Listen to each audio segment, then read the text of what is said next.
各位记者朋友，大家下。Good afternoon. Welcome to today's press conference. Now the floor is open.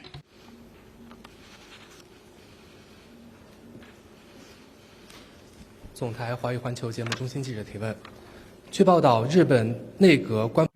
CCTV, it was reported that in response to the contact in China-Russia joint statement that urges the Japanese government to draw lessons from history, stay prudent on historical issues, and make a clean break with militarism, Japan's chief cabinet secretary Hayashi said at a press conference that Japan has held freedom, democracy, and the rule of law and contributed to prosperity since World War II, and it will not stop pursuing peaceful development. The allegation of China and Russia that Japan didn't break away from militarism is not true. He said that China's military activities are the concern of international community, and Russia's invasion into Ukraine is outrageous. Japan strongly hopes that the two countries will not just criticize other countries.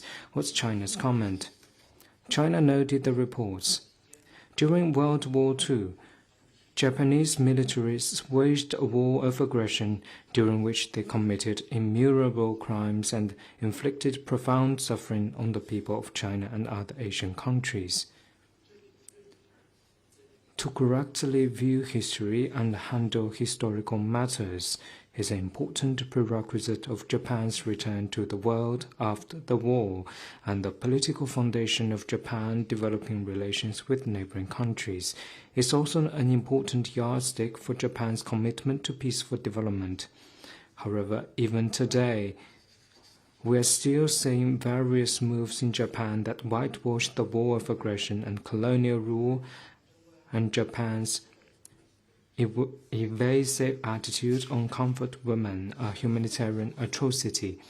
Some Japanese politicians have visited and paid respect to Yasukuni Shrine multiple times, which honored convicted Class A war criminals. These moves have caused strong opposition and grave concern from neighboring countries.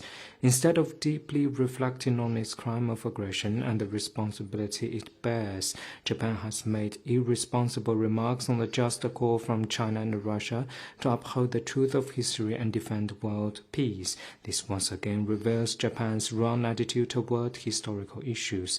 China firmly rejects this. This year marks the 80th anniversary of the victory of the Chinese People's War of Resistance against Japanese aggression and the World Anti-Fascist War. We urge Japan to take a hard look at its history of aggression, earnestly draw lessons from history, have a strong sense of responsibility to history, people, and the future, make a clean break from the moves of whitewashing the history of aggression, follow the path of peaceful development, and take concrete actions to earn the trust of its Asian neighbors and the international community. Next one, please.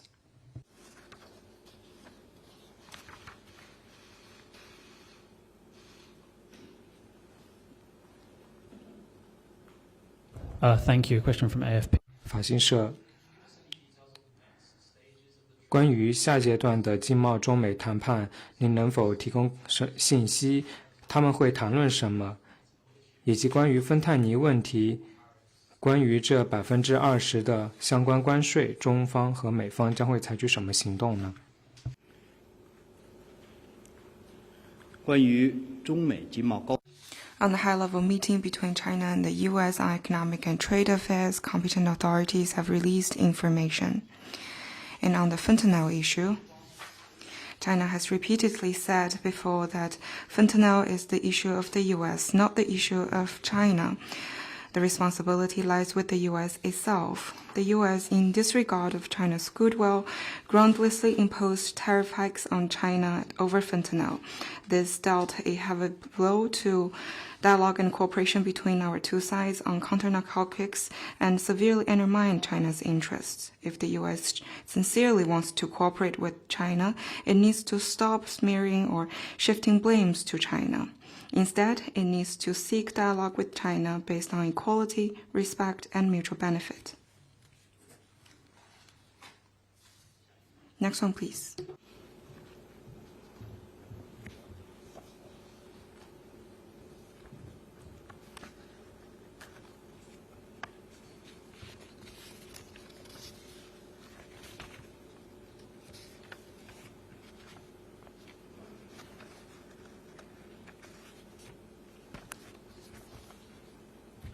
下一个问题。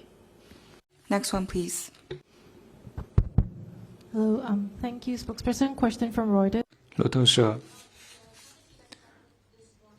关于今天开幕的中拉论坛，为什么海地和台湾有建交关系，但是仍然出席了这一个中拉论坛呢？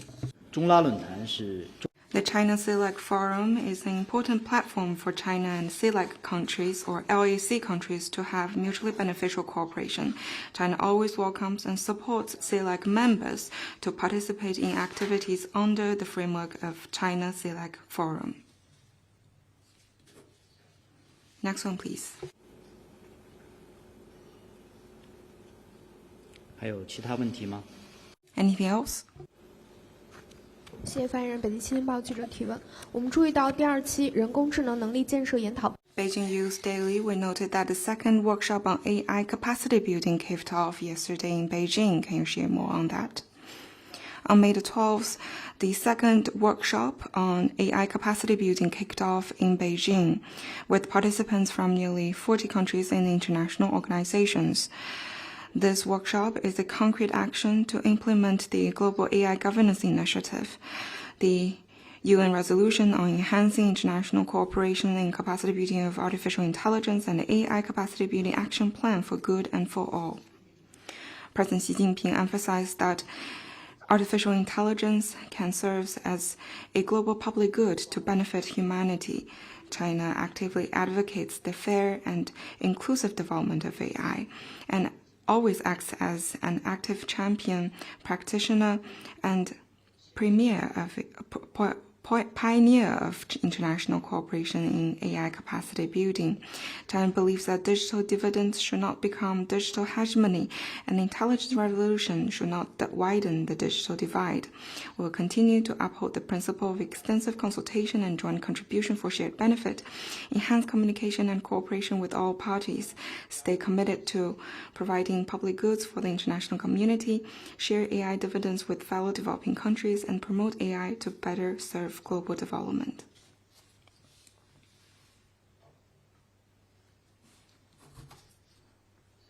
Next one, please. 还有其他问题吗？